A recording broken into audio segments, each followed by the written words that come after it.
প্রিয় ইমানদার ভাই ও বোনেরা, আজ আমি এমন একটি আমলের কথা বলবো যে আমল করলে শুধু আখেরাত নয়, দুনিয়াও আপনার দিকে ছুটে আসবে। এমন এক আমল যা মানুষের হৃদয়ে শান্তি এনে দেয়, ভাগ্যের বন্ধ দরজা খুলে দেয়, অশান্ত জীবনকে প্রশান্তিতে ভরে দেয়। আপনার কি কখনো এমন মনে হয়েছে নামাজ পড়ছেন কিন্তু মনের ভেতর কোনো আনন্দ পাচ্ছেন না? তাহাজ্জুদে দাঁড়িয়েছেন অথচ ভেতরটা কেমন যেন শূন্য লাগছে। নিয়মিত মসজিদে যাচ্ছেন, কোরআন তেলাওয়াত করছেন, কিন্তু সেই চেনা শান্তিটা কোথাও যেন হারিয়ে গেছে। একটা অদ্ভুত হাহাকার মনের ভেতর তাড়া করে বেড়াচ্ছে। যদি আপনার উত্তর হ্যাঁ হয়, তবে আজকের এই ভিডিওটি শুধু আপনার জন্য। আজ আমি আপনাকে এমন এক গোপন আমল এবং সত্যের মুখোমুখি করব যা আপনার জীবনের মোড় ঘুরিয়ে দেবে। শুধু ইবাদতের স্বাদই ফিরিয়ে দেবে না, বরং স্বয়ং আল্লাহ রব্বুল আলামিন এই গোটা দুনিয়াকে আপনার হাতের মুঠোয় এনে দেবেন। কিন্তু আফসোসের বিষয় কি জানেন? আজ অনেক মানুষ নামাজ পড়ে কিন্তু নামাজে শান্তি পায় না, কোরআন পড়ে কিন্তু চোখে পানি আসে না, তাহাজ্জুদ পড়ে কিন্তু হৃদয় নরম হয় না, সেজদা করে কিন্তু মনে হয় শুধু শরীর ঝুঁকছে, হৃদয় ঝুঁকছে না। আপনার সাথেও কি এমন হয়? নামাজে দাঁড়িয়ে আছেন কিন্তু মাথায় ব্যবসার চিন্তা, মোবাইলের চিন্তা, মানুষের চিন্তা, দুনিয়ার চিন্তা। সিজদায় গিয়েও হৃদয় কাঁদে না। কেন এমন হচ্ছে? কেন ইবাদত আজ আমাদের কাছে বোঝা হয়ে গেছে? কেন আগে মানুষ নামাজে কাঁদতো আর আজ আমরা নামাজ শেষ হওয়ার অপেক্ষা করি? জানেন এর কারণ কি? কারণ আমাদের হৃদয় দুনিয়ায় ভরে গেছে আর আল্লাহর ভালোবাসা হৃদয় থেকে কমে গেছে। আজকের এই আলোচনায় আমি এমন কিছু গোপন রহস্য বলবো যেগুলো মেনে চললে ইনশাল্লাহ নামাজে স্বাদ পাবেন, কোরআন পড়লে হৃদয় কাঁদবে, দোয়া করলে চোখে পানি আসবে, মসজিদ ছাড়া ভালো লাগবে না। আর আল্লাহ এমন ভাবে সাহায্য করবেন যে দুনিয়াও আপনার হাতে ধরা দিতে শুরু করবে। আজকের আলোচনা শেষ পর্যন্ত শুনুন, কারণ হয়তো এই একটি বয়ানই আপনার জীবনের মোড় ঘুরিয়ে দিতে পারে। কিভাবে জানতে হলে ভিডিওটি একদম শেষ পর্যন্ত না টেনে দেখতে থাকুন। আল্লাহ তাআলা ইরশাদ করেন, ওয়ামা খালাকতুল জিন্না ওয়াল ইনসা ইল্লা লিয়াবুদুন। আল্লাহ যদিও বলেছেন আমি জিন ও মানুষকে ইবাদতের জন্য সৃষ্টি করেছি, কিন্তু তাদেরকে মজবুর করেননি। তাই দেখবেন বেশিরভাগ মানুষই ইবাদত থেকে বিমুখ। ইবাদতের ব্যাপারে তাকে স্বাধীনতা দিয়েছে। যদি ফেরেশতার মতো মানুষকে ইবাদতে বাধ্য করা হতো, তাহলে তাতে কোনো রকম স্পেশালিটি থাকতো না। বাধ্য না করা সত্ত্বেও যদি ইবাদত করি, তাতেই ফায়দা। যেমন আমরা যদি নির্ঝঞ্ঝাটভাবে আল্লাহর ইবাদত করি, তাহলে মনের সকল পেরেশানি দূর হয়ে যাবে, সকল অভাব অনটন দূর হয়ে যাবে। যেমন তিরমিজি শরীফের 2466 নং হাদিস, আন আবি হুরায়রা রাদিয়াল্লাহু তাআলা আনহু আনিন নবী সাল্লাল্লাহু আলাইহি ওয়াসাল্লাম قال إن الله تعالى يقول يا ابن آدم تفرق لعبادة أملأ صدرك غنى وأسد فقرك وإلا تفعل ملأت يديك شغلا ولم أسد فقرك। অর্থাৎ আবু হুরায়রা রাদিয়াল্লাহু হতে বর্ণিত আছে, রাসূলুল্লাহ সাল্লাল্লাহু আলাইহি ওয়াসাল্লাম বলেছেন, আল্লাহ তাআলা বলেন, হে আদম সন্তান, তুমি আমার ইবাদতের জন্য যথাসাধ্য চেষ্টা করো, আমি তোমার অন্তরকে ঐশ্বর্যে পূর্ণ করে দেব এবং তোমার অভাব দূর করে দেব। তুমি তা না করলে আমি তোমার দুই হাত কর্মব্যস্ততায় পরিপূর্ণ করে দেব এবং তোমার অভাব অনটন রহিত করব না। ইবাদতে মজা পাওয়ার জন্য তিনটি কাজ ছেড়ে দেবেন। হযরত রহমত বিন হারব বয়ান করেন, আমি 50 বছর পর্যন্ত আল্লাহর ইবাদত করেছি, কিন্তু যতদিন আমি তিনটি কাজ ছাড়িনি ততদিন আমি ইবাদতে মজা অনুভব করিনি। নাম্বার 1, তারাক্তু রিদান নাস, আমি মানুষকে খুশি করা ছেড়ে দিয়েছি। তখন আল্লাহ আমার জবান দিয়ে হক কথা বলার শক্তি দিয়েছেন। নাম্বার 2, তারাক্তু সুহবাতাল ফাসিকিন হাত্তা ওয়াজাদতু সুহবাতাস সালিহিন, আমি ফাসিকদের সঙ্গ ছেড়েছি, আল্লাহ তার বদলায় নেক বন্ধু দিয়ে দিলেন। নেক লোকের সুহবত কতটা গুরুত্বপূর্ণ একটা ঘটনা শুনলে বুঝতে পারবেন। এক যুবক রাসূলুল্লাহ সাল্লাল্লাহু আলাইহি ওয়াসাল্লামের কাছে এসে মুসলমান হয়ে বলল, আমি মুসলমান হলাম, কিন্তু আমাকে জিনা করার অনুমতি দিন। নবীজি সাল্লাল্লাহু আলাইহি ওয়াসাল্লাম রাগ না করে তাকে কাছে টেনে বললেন, কেউ যদি তোমার মা, বোন, কন্যা বা স্ত্রীর সাথে এই কাজ করতে চায়, তুমি কি মেনে নেবে? যুবক তলোয়ার বের করে বলল, আমি তার গর্দান ফেলে দেব। নবীজি সাল্লাল্লাহু আলাইহি ওয়াসাল্লাম বুঝালেন, তুমি যার সাথে জেনা করতে চাও সেও তো কারো না কারো আপনজন। এই এক কথায় যুবক কেঁদে তওবা করল এবং নবীজি তার বুকে হাত রেখে 3টি দোয়া করলেন। হে আল্লাহ, তার গুনাহ মাফ করে দাও, তার অন্তরকে পরিষ্কার করে দাও, তার লজ্জাস্থানকে পবিত্র রাখো। আপনারা যদি বড় কোনো আল্লাহওয়ালা দেখা নাও পান, তবে নিজ এলাকার মসজিদের ইমাম বা মুয়াজ্জিনের সামনে গিয়ে বসে থাকবেন। হযরত হাসান বসরি রহমতুল্লাহ আলাইহি বলেন, আলেমগণ যদি না থাকতো তবে সাধারণ মানুষ চতুষ্পদ জন্তুর মতো হয়ে যেত। কারণ আলেমরা শিক্ষার মাধ্যমে মানুষকে পশুর স্তর থেকে মানুষের স্তরে উন্নীত করেন। হযরত আব্দুল্লাহ ইবনে মুবারক রহমতুল্লাহ আলাইহি বলেন, যে ব্যক্তি উলামায়ে কেরামের সংস্পর্শ ত্যাগ করে এবং তাদের অবজ্ঞা করে, সে মূলত নিজের আখিরাতকে ধ্বংসের মুখে ঠেলে দেয়। সাহাবায়ে কেরাম নবীর সঙ্গ পাওয়ার জন্য পাগল ছিলেন, আর আমরা আলেম ওলামাদের থেকে দূরে দূরে পালিয়ে পালিয়ে থাকি। বুখারী শরীফের 7153 নং হাদিস। একদা এক ব্যক্তি রাসূলুল্লাহ সাল্লাল্লাহু আলাইহি ওয়াসাল্লামের দরবারে এসে আরজ করলেন, ইয়া রাসূলুল্লাহ, কিয়ামত কবে হবে? নবীজি প্রশ্ন করলেন, কিয়ামতের জন্য কি প্রস্তুতি নিয়েছ? সাহাবী বলেন, আল্লাহ ও তার রাসূলকে ভালোবাসি। নবীজি বললেন, তুমি যাকে ভালোবাসো তার সাথেই থাকবে। হযরত আনাস রাদিয়াল্লাহু তাআলা আনহু বলেন, রাসূলুল্লাহ সাল্লাল্লাহু আলাইহি ওয়াসাল্লামের এই কথায় আমরা এতটা আনন্দিত হয়েছি যে ইসলাম গ্রহণের পর অন্য কোনো কারণে আর এতটা আনন্দিত হইনি। হযরত আনাস রাদিয়াল্লাহু তাআলা আনহু বলেন, আমি আল্লাহকে ভালোবাসি, রাসূলুল্লাহ সাল্লাল্লাহু আলাইহি ওয়াসাল্লামকে ভালোবাসি, হযরত আবু বকর, হযরত ওমর রাদিয়াল্লাহু তাআলা আনহুকে ভালোবাসি। আমার আমল যদিও তাদের সমতুল্য নয়, তবু আমি আশাবাদী আমি পরকালে তাদের সঙ্গেই থাকব। আমরাও গুনাহগার। এখন আমরা যদি কোনো একজন আল্লাহওয়ালাকে ভালোবাসি, তার সংস্পর্শে থাকি, তাহলে কিয়ামতের কঠিন মাঠেও ওনার সাথে থাকতে পারবো। হযরত আবু বকর সিদ্দিক রাদিয়াল্লাহু তাআলা আনহু নবীর সোহবতে থাকাকে বেশি পছন্দ করতেন, তাই তিনি সিদ্দিক আকবর হয়েছেন। এখন নবী তো নাই, তবে নবীর ওয়ারিসগণ আল্লাহওয়ালাগণ আছেন, তাদের সাথে বসতে হবে, তাদের মজলিসে অ্যাটেন্ড করতে হবে, তাহলে আমাদের কাছে ইবাদতে মজা আসবে। একদিন হযরত জিবরাইল আলাইহিস সালাম নবীজির খেদমতে আতহারে হাজির হলেন। হুজুর সাল্লাল্লাহু আলাইহি ওয়াসাল্লাম দেখলেন জিবরাইল আলাইহিস সালাম 2টি কম্বল জড়িয়ে আছেন। 2টি কম্বল হলো, একটি কম্বলকে ছিঁড়ে এক টুকরা উপরের অংশে পরিধান করেছেন, দ্বিতীয় অংশ নিজের অংশে পরিধান করেছেন, আর সে কম্বলকে আটকানোর জন্য গাছের কাঁটা লাগিয়ে রেখেছেন।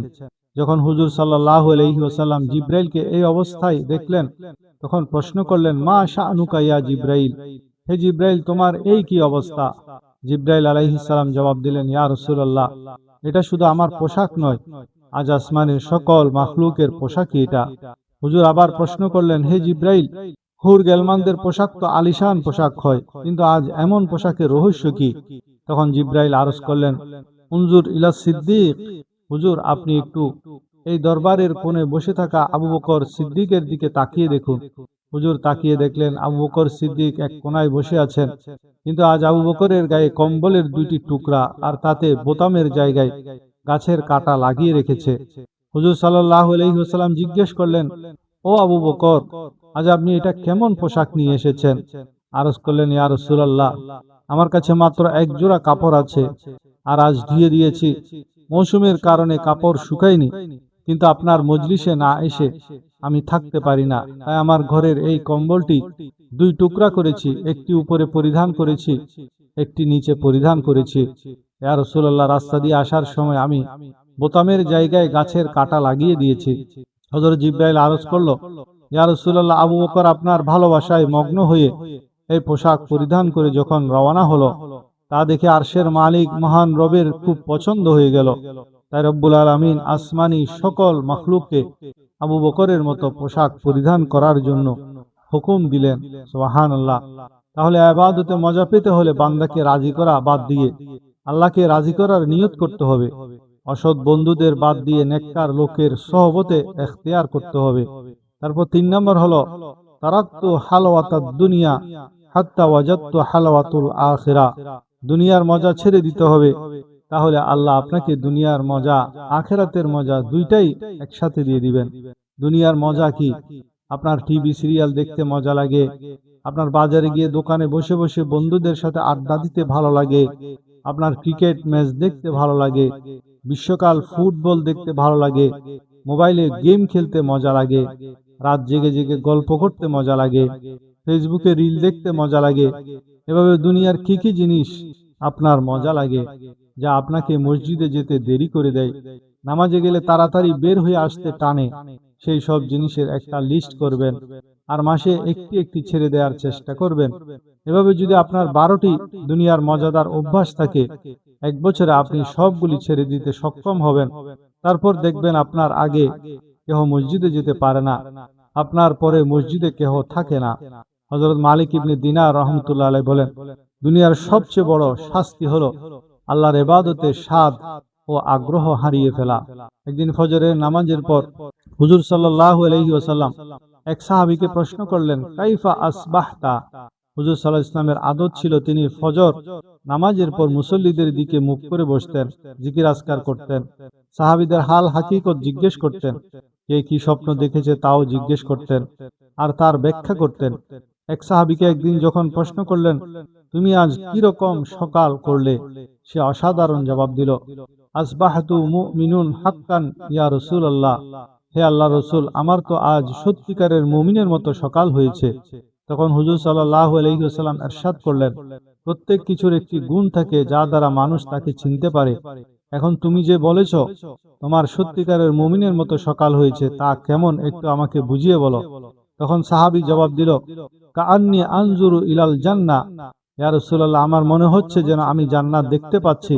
ওয়া কাআন্নী আনজুর ইলান নার, এবং আমার মনে হচ্ছে যেন আমি জাহান্নামের আযাব দেখতে পাচ্ছি। এই অবস্থায় অনুভূতিটাই হলো শক্তিশালী ঈমানের নিদর্শন। আর ঈমান যদি এই পর্যায়ে চলে যায় যে সে যেন জান্নাত দেখতে পাচ্ছে, সে যেন জাহান্নাম দেখতে পাচ্ছে, সে যেন নামাজে আল্লাহকে দেখতে পাচ্ছে, সেটা হলো ইহসান-ই ইসলাম। যদি কারো ভিতরে এই অনুভূতিটি জাগ্রত হয়ে যায়, তাহলে আল্লাহর জন্য মেহনত, আল্লাহর জন্য চেষ্টা প্রচেষ্টা, আল্লাহর ভয়, আল্লাহর জন্য ইবাদত, এই সব কিছুর মধ্যে সৌন্দর্য চলে আসবে। আর এই কাইফিয়তি, এই অবস্থা সৃষ্টি হবে গভীর বিশ্বাসের দ্বারা। সেজন্য নবী করিম সাল্লাল্লাহু আলাইহি সাল্লাম ফরমান, আন তা'বুদাল্লাহ কাআন্নাকা তারাহু, এমন ভাবে ইবাদত করো যেন তুমি তাকে দেখতে পাচ্ছ। ফাইল্লাম তাকুন তারাহু ফাইন্নাহু ইয়ারাক, যদি তুমি দেখতে নাও পাও তাহলে চিন্তা করা তিনি তোমাকে দেখছেন। তিরমিজি শরীফের 2391 নম্বর হাদিস। 7 শ্রেণীর লোক কিয়ামতের দিন আল্লাহর আরশের নিচে ছায়া পাবেন। তাদের মধ্যে দ্বিতীয় এবং তৃতীয় প্রকারের লোক হলো, যে যুবক আল্লাহর ইবাদতের মধ্যে বড় হয়েছে, যে ব্যক্তি মসজিদে হতে বের হয়ে গেলেও তার অন্তর মসজিদের সাথে সম্পৃক্ত থাকে, যে পর্যন্ত না সে আবার সেখানে ফিরে আসে। মসজিদে থেকে যাওয়ার পরও বারবার ঘড়ির দিকে তাকায়। ইবাদত করতে মন চায় না, কি করবেন? যে জিনিস করতে মন চায় না সেটা বেশি বেশি করা আরম্ভ করে দিতে হবে। তাই অনিচ্ছা সত্ত্বেও ফরজের পাশাপাশি বেশি বেশি নফল পড়তে হবে। দেখুন, যারা পান সিগারেট খায়, প্রথম প্রথম পান সিগারেট খায় তেমন ভালো লাগে না, কিন্তু একসময় সে পান সিগারেটের এমন প্রেমে পড়ে যায়, পান সিগারেট ছাড়া থাকতেই পারে না। তেমনি নামাজও প্রথম প্রথম অনিচ্ছা হলেও পড়তে পড়তে এমন এক সময় আসবে নামাজ পড়া ছাড়া থাকা মুশকিল হবে। এখন সে মহামূল্যবান হাদিসটি শুনে রাখুন, যেখানে দুনিয়াকে হাতের মুঠোয় আনার ফর্মুলা আছে। আমরা অনেকে ভাবি শুধু ইবাদত করলে দুনিয়ার কাজ চলবো, শুধু ইবাদত করলে দুনিয়ার কাজ চলবো কি করে, সংসার চলবো কিভাবে, শুধু ইবাদত করলে দুনিয়ার কাজ চলবে কি করে, সংসার চলবে কিভাবে। তিরমিজি শরীফের 2466 নম্বর হাদিসটি বুঝলে আজ আপনার চোখ খুলে যাবে। সে হাদিসটি আমি আগেও বলেছি, হয়তো আপনারা প্রিয় নবীর সেই দুনিয়া হাতের মুঠোয় নেয়ার ফর্মুলাটি বুঝেননি, তাই হাদিসটি আবার বুঝিয়ে দিচ্ছি। আন আবি হুরায়রা রাদিয়াল্লাহু তাআলা আনহু আনিন নবী সাল্লাল্লাহু আলাইহি ওয়াসাল্লাম قال ইন্নাল্লাহা তাআলা ইয়াকুলু ইয়া ইবনা আদম তাফাররাক লিইবাদাতি আমলাউ সাদরাকা গিনান ওয়া আসুদ্দা ফাকরাক ওয়া ইল্লা তাফআল মালাআতু ইয়াদাইকা শুগলান ওয়া লাম আসুদ্দা ফাকরাক। রাসূলুল্লাহ সাল্লাল্লাহু আলাইহি ওয়াসাল্লাম বলেছেন, আল্লাহ তাআলা ফরমান, হে আদম সন্তান, তুমি সমস্ত ব্যস্ততা ছেড়ে আমার ইবাদতের জন্য নিজেকে নিয়োজিত করো। আমি তোমার অন্তরকে ধনে ধ্যানে ঐশ্বর্যে পূর্ণ করে দেব এবং তোমার সব অভাব দূর করে দেব। আর তুমি তা যদি না করো, তবে আমি তোমার 2 হাতকে দুনিয়ার কর্মব্যস্ততায় ডুবিয়ে দেব এবং তোমার অভাব অনটন কখনোই শেষ করব না। সুবহানাল্লাহ। ফর্মুলাটা কত সহজ দেখছেন। আপনি আল্লাহর হয়ে যান, আল্লাহ দুনিয়াকে আপনার গোলাম বানিয়ে দেবেন। দুনিয়া আপনার হাতের মুঠোয় চলে আসবে। আপনারা দেখবেন অনেক লোক রাত দিন কাজ করে, ঘরের সকলেই চাকরি করে, ইনকাম করে, স্বামী স্ত্রী পুত্র কন্যা সকলেই কাজ করে, তবুও ঘরের অভাব দূর হয় না। সকলেই প্রচুর ব্যস্ত, তবুও অভাব অনটন ছাড়ে না। কিন্তু সে যদি আল্লাহর ইবাদতে সময় হলে সকল ব্যস্ততাকে একপাশে রেখে নির্ঝঞ্ঝাটভাবে একাগ্রতার সাথে আল্লাহর ইবাদতে মগ্ন হতে পারে, দেখবেন আল্লাহ কিভাবে পুরো দুনিয়া তার হাতের মুঠোয় এনে দেন। আমরা দুনিয়া নিয়ে এতই মগ্ন হয়ে গেছি, আখেরাত ভুলে গেছি। তাই আমাদের কাছে ইবাদত মজা লাগে না। আল্লাহর নবী ইরশাদ করেন, সায়াতি জামানুন আলা উম্মতি ইউহিব্বুনা খামসা ওয়া ইয়ানসাউনা খামসা। অর্থাৎ আমার উম্মতের উপর এমন জামান আসবে, তারা পাঁচটি জিনিসকে ভালোবাসবে, পাঁচটি জিনিসকে ভুলে যাবে। নাম্বার 1, ইউহিব্বুনাদ দুনিয়া ওয়া ইয়ানসাউনাল আখিরা। দুনিয়াকে ভালোবাসবে, আখিরাতকে ভুলে যাবে। ইউহিব্বুনাল মাখলুক ওয়া ইয়ানসাউনাল খালিক। মখলুককে মহব্বত করবে, খালিককে ভুলে যাবে। ইউহিব্বুনাল জুনুবা ওয়া ইয়ানসাউনাত তাওবা। গুনাহ করাকে পছন্দ করবে, তওবা করা ভুলে যাবে। ইউহিব্বুনাল কুসুরা ওয়া ইয়ানসাউনাল মাকবারা। মহল্লাকে মহব্বত করবে, কবরকে ভুলে যাবে। ইউহিব্বুনাল মালা ওয়া ইয়ানসাউনাল হিসাব। সম্পদ পছন্দ করবে, হিসাব দিতে ভুলে যাবে। আজ সেই সময়টা আমরা পার করছি। আমরা দুনিয়াকে এমন ভাবে ভালোবাসছি, আখিরাতকে বেমালুম ভুলে আছি। মানুষকে খুশি করার কাজে ব্যস্ত, তাতে আল্লাহ যদি নারাজ হয়ে যায়, তাতে আমাদের কিছুই এসে যায় না। বিবির চাহিদা, পুত্র কন্যার চাহিদা পূরণ করতে গিয়ে সুদ, ঘুষ, হারাম গ্রহণ করতেও আমাদের একটুও খারাপ লাগে না। কারণ আমরা সুদ খেলে, ঘুষ খেলে আল্লাহ নারাজ হবে, তাতে কোনো পরোয়া নাই। আমার পকেটে পয়সা আসতেই হবে, তা দিয়ে স্ত্রীর ফরমাইশ পূরণ করতে হবে। তাই আমাদের ইবাদতে মন লাগে না। অতএব ইবাদতে মজা পেতে হলে আমাদের কয়েকটি বিষয় মনে রাখতে হবে। অসৎ সঙ্গ ত্যাগ করতে হবে, নেককার লোকদেরকে বন্ধু বানাতে হবে, নেককারদের সোহবতে থাকতে হবে, সকল ব্যস্ততাকে বাদ দিয়ে নামাজের সময় হলে নামাজ নিয়ে ব্যস্ত হয়ে যেতে হবে, মানুষকে রাজি না করে আল্লাহকে রাজি করার নিয়ত করতে হবে, দুনিয়ার লোভ লালসা দূর করতে হবে, হারাম থেকে বেঁচে থাকতে হবে। হারাম খাওয়া, হারাম দেখা, হারাম চিন্তা করা থেকেও পাক সাফ হতে হবে। এমনভাবে ইবাদত করতে হবে যেন আপনি আল্লাহকে দেখছেন বা আল্লাহ আপনাকে দেখছেন। ইবাদত যেটা করবেন সেটাকে জীবনের শেষ ইবাদত মনে করতে হবে। ইবাদত করতে মন না চাইলেও ইবাদত চালিয়ে যেতে হবে। কারণ মানুষের জ্বর হলে তার কাছে খেতে মন চায় না, বা তিতা ওষুধ খেতে চায় না, তবুও খেতে হয়। পরে যখন সুস্থ হয় তখন সব মজা লাগে। তেমনি আমাদের গুনাহের কারণে আমাদের অন্তরে যেই রোগ হয়েছে, তাই ইবাদতে মজা লাগে না। তবুও যদি আমরা ইবাদত করতে থাকি, এক সময় ইবাদতের জোরে সেই গুনাহ যখন দূর হয়ে যাবে, তখন ইবাদতে মজা লাগা আরম্ভ হবে। প্রিয় ভাই ও বোনেরা, আজ আমরা বুঝতে পারলাম ইবাদতে মজা না লাগার কারণ আল্লাহর ইবাদত কঠিন হওয়া নয়, বরং আমাদের হৃদয় দুনিয়ার মোহে ভারী হয়ে যাওয়া। যে হৃদয় সারাদিন মোবাইল, দুনিয়া, গুনাহ, মানুষকে খুশি করা আর হারাম চিন্তায় ব্যস্ত থাকে, সে হৃদয়ে নামাজের নূর কিভাবে প্রবেশ করবে? মনে রাখবেন, আল্লাহর ইবাদতের চেয়ে মধুর জিনিস পৃথিবীতে আর কিছুই নেই। যে ব্যক্তি একবার সত্যিকারের নামাজের স্বাদ পেয়ে যায়, সে আর দুনিয়ার কোনো মজায় শান্তি খুঁজে পায় না। তাই আজ থেকে সিদ্ধান্ত নিতে হবে, আমি মানুষকে নয় আল্লাহকে খুশি করব। আমি অসৎসঙ্গ ত্যাগ করব, আমি নেককারদের সোহবতে থাকব, আমি হারাম থেকে বাঁচব। মন না চাইলেও নামাজ ছাড়ব না, কারণ নামাজ ছেড়ে দিলে হৃদয় আরো অন্ধকার হয়ে যাবে। হয়তো আজ আপনার নামাজে মন বসে না, হয়তো কোরআন পড়তে ভালো লাগে না, হয়তো সিজদায় চোখে পানি আসে না, তবু ইবাদত ছাড়বেন না। কারণ অসুস্থ মানুষের যেমন খাবারে স্বাদ লাগে না, তবুও সে ওষুধ খেতে থাকে, ঠিক তেমনি গুনাহী অসুস্থ হৃদয়েরও প্রথমে ইবাদতে স্বাদ লাগে না। কিন্তু যদি বান্দা ধৈর্য ধরে আল্লাহর দরজায় পড়ে থাকে, একদিন আল্লাহ সেই হৃদয় খুলে দেন। আর যখন আল্লাহ কারো হৃদয় খুলে দেন, তখন নামাজ হয়ে যায় চোখের শীতলতা, কোরআন হয়ে যায় হৃদয়ের প্রশান্তি, সিজদা হয়ে যায় জীবনের সবচেয়ে সুন্দর মুহূর্ত। তখন দুনিয়ার চিন্তা কমে যায়, অশান্তি দূর হয়ে যায়, আর আল্লাহ এমনভাবে সাহায্য করেন যে সত্যিই মনে হয় দুনিয়া হাতের মুঠোয় চলে এসেছে। তাই আজ থেকে আল্লাহর দিকে ফিরে আসুন।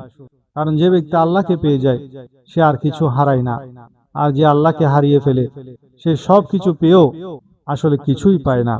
আল্লাহ তাআলা আমাদের সবাইকে খাঁটি ঈমান, ইবাদতের স্বাদ, নেককারদের সোহবত এবং শেষ নিঃশ্বাস পর্যন্ত নামাজের উপর অটল থাকার তৌফিক দান করুন। আমিন ইয়া রাব্বাল আলামিন।